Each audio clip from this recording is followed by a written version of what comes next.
We don't talk enough about editing. I don't mean color or sound or motion graphics, but editing, just cutting and arranging footage. That simple act of putting images in order is the backbone of our entire project, and despite that simplicity, it is infinitely complex and completely subjective. There are no right or wrong answers here, but I want to share a collection of tips and techniques that I use every single time I sit down to edit in Adobe Premiere Pro. They help me keep projects organized, cut scenes that flow smoothly or have impact, and most importantly, craft an edit that helps to tell a story. As an example, I'll be using a sequence from this video that I made about volcanoes in Arizona. I'll break down some clips from that video later on. Good editing begins with good organization, so before I put anything on the timeline, I make sure that it's organized in the project panel.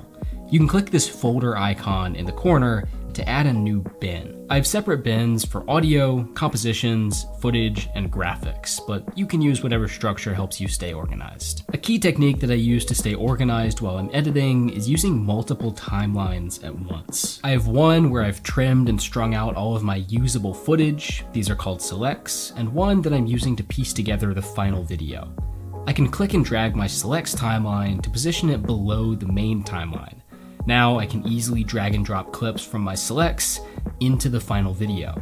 If I trim a clip down or delete it from the final video, I can always return to it in the selects timeline. Finally, I organize ideas for the edit using markers. To add one, you just press this arrow icon in the program panel or just press M on your keyboard. That places a marker at your current place on the timeline, which you can double click to add notes. In here, I make notes about shots I want to include, ideas for creative edits, sound design, anything. You can also add a marker within a clip rather than the entire timeline by just selecting that clip, then adding the marker. With everything organized, we can now start actually cutting up some footage. There are so many things to consider here, but I want to share a few of my go-to techniques using this sequence as an example. That's what I came here to find out, but I found so much more. I found a place where time feels frozen, offering a glimpse into deep geological time. And a place where everything just feels a little strange.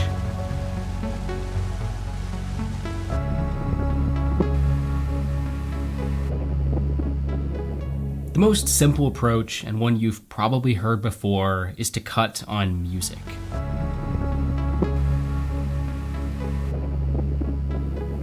This can emphasize repetition. That's why I've used it on 3 similar shots, and it helps to create an edit that's easy to follow. But it can quickly become overly repetitive and predictable. So try to avoid cutting only on music. Those 3 shots are also an example of cutting on composition. All 3 have the subject placed in the center of the frame. When I'm cutting faster sequences, I try to make sure the focal point doesn't move too much between shots. If you want to be precise about this, you can add guides while you're editing. Just click this plus icon in the program panel and drag the rulers and guides onto the dock at the bottom. Now we can toggle that ruler icon to make our rulers and guides visible, and click and drag a ruler to overlay a guide over the image. There's a sequence later on in this video where I'm making you read a bunch of things back to back, so I've used these guides to make sure that the text stays right in the center of the frame. We can follow a similar technique with motion. I cut these 2 shots together because they have the same forward movement. And to give that cut some extra impact, I added the sound of a camcorder switching on. Using the right sound design is a great technique for making a cut flow a bit more smoothly or hit a bit harder. And a place where everything just feels a little strange. But my favorite technique here is to cut on rhythm within your footage. So notice how my footsteps here lead into the ticking of the clock. I made this work by changing the speed of the clock to match the speed that I was walking. To do that, I'll just right-click the clip and select speed and duration. Here I can change the speed to make the clock move faster. I've also brought the sound of the clock in a little bit earlier than the image. This is called a J-cut, and it's another great technique for helping to smooth out a cut. You'll notice that a lot of these shots look a little weird. I took this VHS camera with me to Arizona and ended up using a ton of the footage in the edit. This is something I always try to keep in mind throughout the edit, just making sure the video doesn't look and feel exactly the same all the way through. That can mean mixing footage from different cameras, pulling in multimedia and archival elements, varying your pacing throughout the video, or just using a variety of music. Music and editing go hand in hand. Finding the right track for a sequence is huge, but what if you found the perfect track, but it's too long or too short? It's actually really easy to change the duration of a music track in Premiere Pro.